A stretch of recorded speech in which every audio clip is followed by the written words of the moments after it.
Danke, Gary.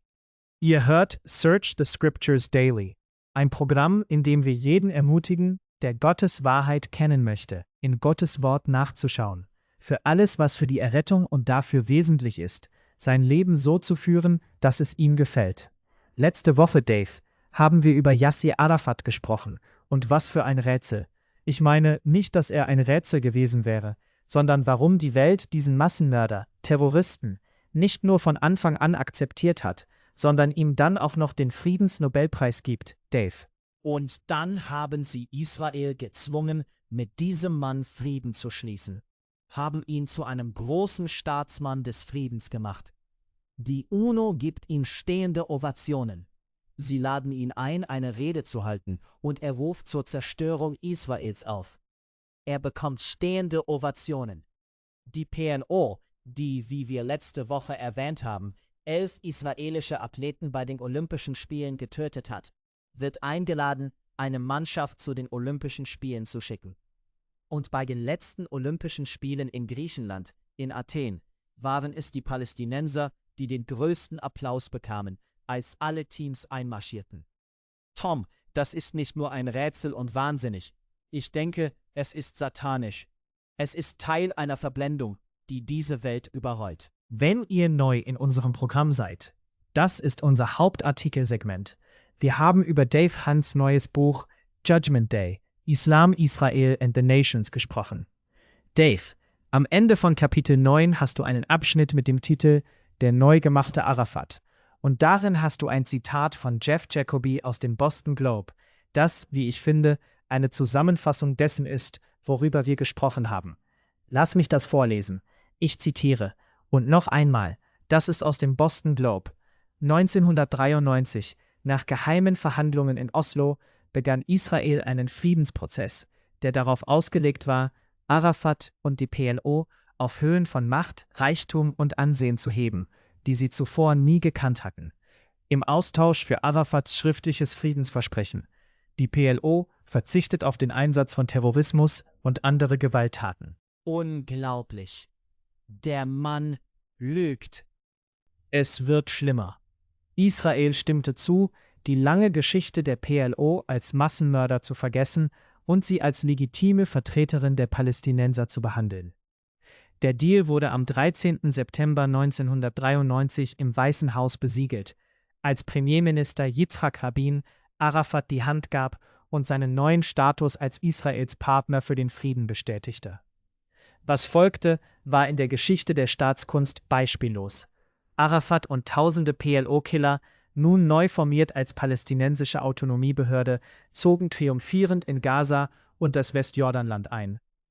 In kurzer Zeit übertrug Israel praktisch jede arabische Stadt und jeden Ort in den Gebieten an Arafats Kontrolle. Es erlaubte der palästinensischen Autonomiebehörde, die volle administrative Macht über das palästinensische Volk zu übernehmen. Es stimmte nicht nur der Schaffung einer bewaffneten Miliz der palästinensischen Autonomiebehörde zu. Es versorgte die Behörde auch mit Waffen. Das ist Wahnsinn, Tom. Es begann, Arafat eine monatliche Zuwendung in Millionenhöhe zu zahlen und lobbyierte international für zusätzliche finanzielle Unterstützung. Das alles, weil sie seine Lügen geglaubt haben. Richtig. Sie hätten es besser wissen müssen. Es erlaubte der palästinensischen Autonomiebehörde, einen Flughafen zu bauen, Radio- und Fernsehsender zu betreiben und mit anderen Ländern wie eine souveräne Macht zu verkehren. Nun, das ist ein Mann, der nach Tunesien verbannt war. War das nicht der Fall kurz vor dem Oslo-Abkommen? Ja, Sharon hätte ihn im Libanon getötet, aber Reagan bestand darauf, lasst diesen Massenmörder frei. Nun, er hat es nicht in diesen Worten gesagt. Lasst uns ihn als Staatsmann des Friedens aufbauen. Tom, noch einmal. Wir haben es schon gesagt, aber es ist jenseits des Begreifens. Aber die Welt akzeptiert die Lügen der PLO. Sie akzeptieren die Geschichtsfälschung, die sie betreiben, indem sie behaupten, sie seien die ursprünglichen Palästinenser oder stammten von den ursprünglichen Palästinensern ab, obwohl es ein solches Volk nie gab. Und auf der Grundlage der PLO-Lügen, das ist es, was mich wirklich wütend macht. zwingt die Welt Israel einen Frieden auf, obwohl Arafat klar gesagt hat, Frieden bedeutet für uns die Zerstörung Israels. Nun, natürlich weiß Arafat es jetzt besser, aber für ihn ist es zu spät. Aber hoffentlich ist es für den Rest der Welt nicht zu spät, wenn sie nur aufwachen würden. Dave, am Ende dieses Zitats gibt es noch ein weiteres Zitat von Netanyahu. Netanyahu schreibt, oder er schrieb damals, meine Partei und ich waren mit unserer Warnung, dass Arafat sein Wort nicht halten würde, praktisch isoliert. Wir wurden weithin als Feinde des Friedens geschmäht. Unser Argument war, dass die Übergabe Gazas an Arafat sofort einen üppigen Zufluchtsort für Terroristen schaffen würde. Natürlich hatte Netanyahu recht. Nun, gleich zu Beginn von Kapitel 9 hast du dort eine Formulierung und du ziehst einen Vergleich zwischen Chamberlains Beschwichtigung Hitlers und dem, was gerade in Israel passiert. Und übrigens, Netanyahu und andere sind nicht dafür, offensichtlich dieses Zitat. Also gibt es in Israel einige, die da nicht mitmachen. Aber der Grundzug, der Druck, zwingt das Land, solche Dinge zu tun. Was ist also mit diesem Vergleich zwischen Chamberlain und dem, was vor sich geht? Es ist Druck von der Welt, natürlich. Die UNO, die Europäische Union, die Vereinigten Staaten. Und wir haben Druck gemacht, dass sie sich aus Gaza zurückziehen. Und das war ein großer Fehler. Das hat Netanyahu tatsächlich dazu gebracht, von seinem Posten im Kabinett zurückzutreten. Ich zeige nur einige Parallelen, weil Chamberlain, oh meine Güte, er ist eine jämmerliche Gestalt mit seinem Regenschirm und den Stehkragen. Er ist zum Symbol der Beschwichtigung geworden. Und Beschwichtigung funktioniert nicht. Du kannst einen Mörder nicht beschwichtigen, wenn er die Situation kontrolliert und dir eine Waffe an den Kopf hält. Aber genau das tut die Welt. Und Chamberlain glaubte Hitler. Er kam von dem Treffen mit ihm zurück und, oh, was für ein wunderbarer Mann er ist. Und er ist ein großer Führer. Und wir werden Frieden haben. Und das Parlament, sie standen auf ihren Stühlen und jubelten ihm zu und waren begeistert, als er aus Deutschland zurückkam. Frieden in unserer Zeit. Das war der Ausdruck. Und natürlich dachte England nicht an die Tschechoslowaken. Sie haben die Tschechoslowakei praktisch an Hitler ausgeliefert. Und er hat sie übernommen. Und natürlich ist es heute sehr ähnlich, weil die Deutschen irgendwie die missbrauchten und schlecht behandelten Menschen waren. Diese Minderheit, wie die Palästinenser, wird missbraucht und schlecht behandelt. Sie greifen Israel an, aber das ist alles gerechtfertigt wegen der Art, wie Israel die Palästinenser schlecht behandelt hat. So genannt. So genannt, richtig. Danke, damit nicht jemand, der zuhört, einen falschen Eindruck bekommt. Und das war die Situation damals. Chamberlain war überzeugt, dass Hitler ein vernünftiger Mann sei, dass man wirklich auf vernünftiger Grundlage mit ihm verhandeln könne, dass er ein ehrenhafter Mann sei. Und das war die Geschichte Israels mit Arafat. Ein Deal nach dem anderen. Sie unterschrieben eine Vereinbarung nach der anderen. Es ist nicht die Tinte wert, mit der Arafat unterschreibt. Er hat jede Vereinbarung gebrochen, die er je gemacht hat. Vor den sogenannten Friedensverträgen und den Oslo-Abkommen und so weiter sind, denke ich, wissen Sie, mehrere hundert Israelis getötet worden. In den nächsten paar Jahren nach der Unterzeichnung wurden mehr als 1200 Israelis getötet, 5000 verstümmelt. Es wurde schlimmer. Es wurde nur schlimmer. Mit jedem Deal, den sie mit Arafat unterschrieben, wurde es schlimmer. Ich zeige, wie Arafats Witwe und Peres im israelischen Radio, sie sagten, oh, wow, fantastisch. Tatsächlich sagte er sogar, die Utopie ist angekommen. Warum? Die PLO hat aus ihrer Charta den Abschnitt entfernt, der zur Ausrottung Israels aufruft.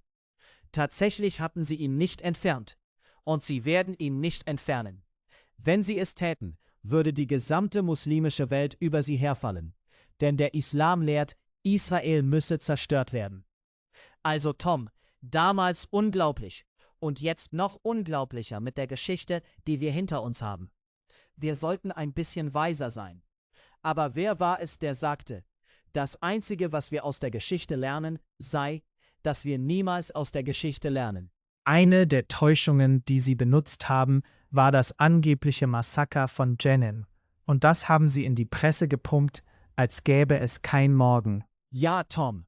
Wieder einmal ist es ein Beispiel dafür, dass die Presse begierig ist, irgendetwas gegen Israel zu bekommen. Begierig, irgendwie zu rechtfertigen, was die Palästinenser tun, damit sie sagen können, seht, es ist alles Israels Schuld. Und das Massaker von Jenin war eine Lüge. Jenin lag in Westjordanland und es war ein Terrornest. Das war das Hauptgebiet, von dem aus die Terroristen ihre Angriffe starteten, die bewusst auf unschuldige Frauen und Kinder zielten, nicht versehentlich ein paar Zivilisten töteten, sondern bewusst auf Zivilisten zielten. Das war ihr Hauptziel, weil das Militär etwas schwieriger anzugreifen war. Und Israel war schließlich gezwungen, dort hineinzugehen. Und die ganze Welt sagte, oh, es war ein Gemetzel. Sie haben sie bombardiert. Sie haben Jenin zerstört. Und sie haben so viele Zivilisten abgeschlachtet. Wissen Sie, es stand in den Zeitungen. Sie forderten eine UN-Untersuchung. Tatsächlich forderten sie, dass UN-Truppen dort hineingehen, um den Frieden zu sichern. Nun, es gab Zeitungen wie die Minneapolis Star-Tribune, denen das peinlich war. Sie mussten schließlich zugeben, dass ihre Behandlung des angeblichen Massakers von Jenin ein eklatanter Ausrutscher gewesen sei. Die New York Times und Associated Press gaben schließlich zu, dass Human Rights Watch keine Hinweise auf ein Massaker gefunden hatte. Die endgültige Bilanz für die 10 Tage heftiger Kämpfe waren 45 Palästinenser, die meisten von ihnen Terroristen, getötet und 23 israelische Soldaten getötet.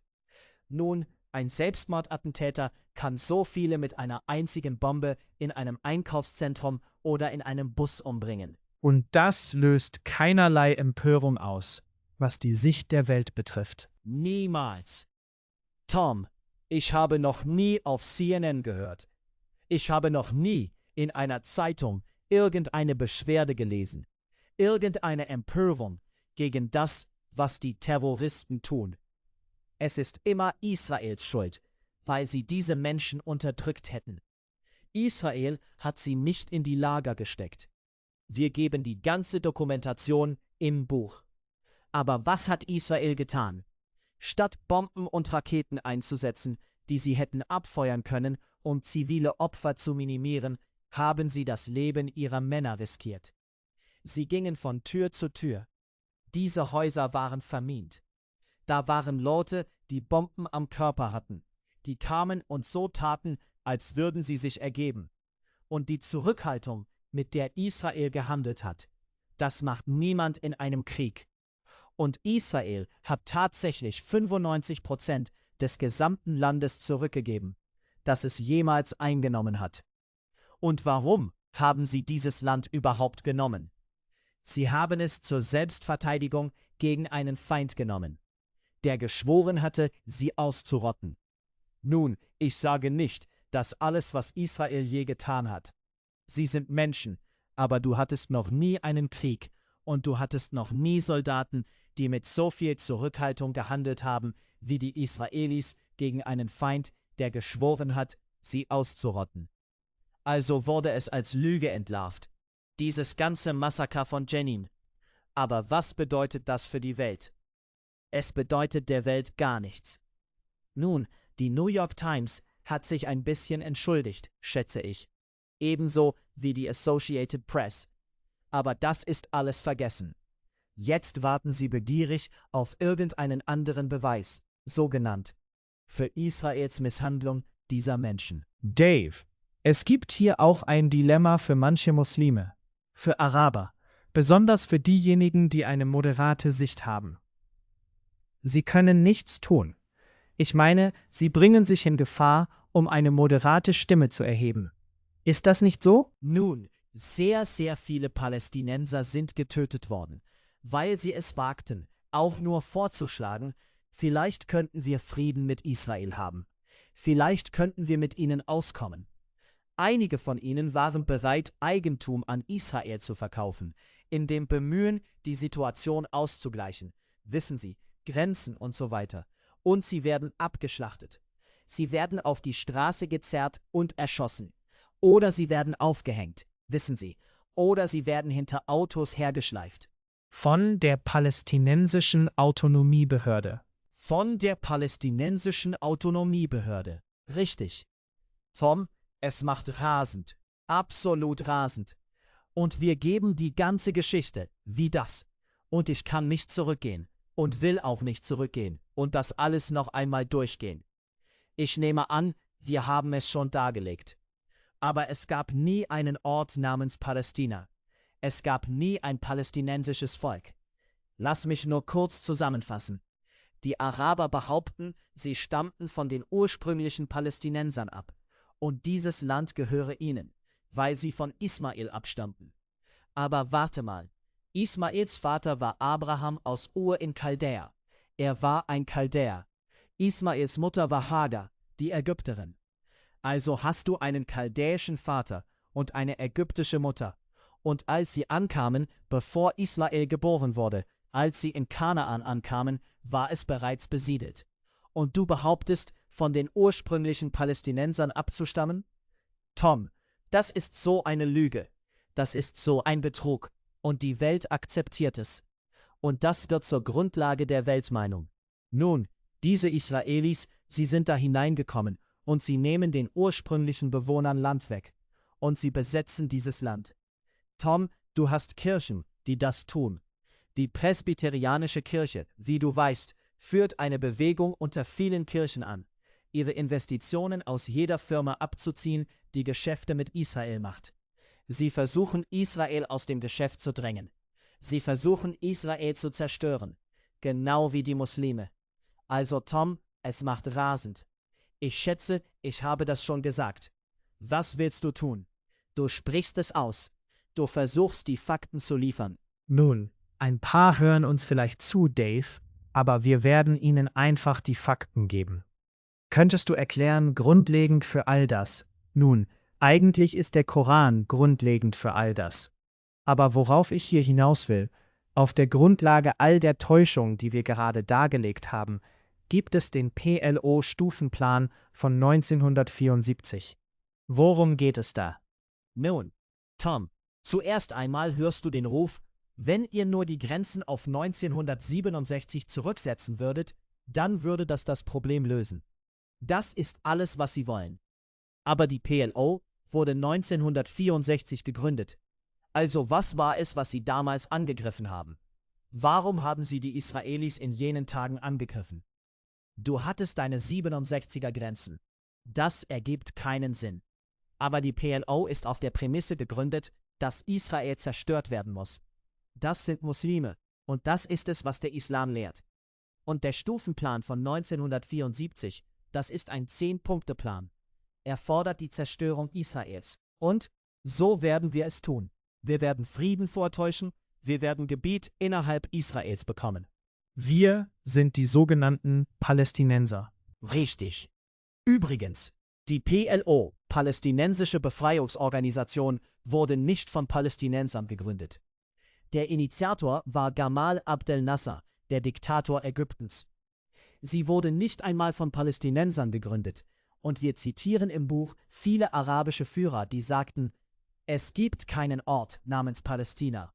Palästina ist eine zionistische Erfindung. Ich zitiere zum Beispiel Ahmed Shoukairi. 1956 sagt er vor der UNO aus, es gibt keinen Ort namens Palästina.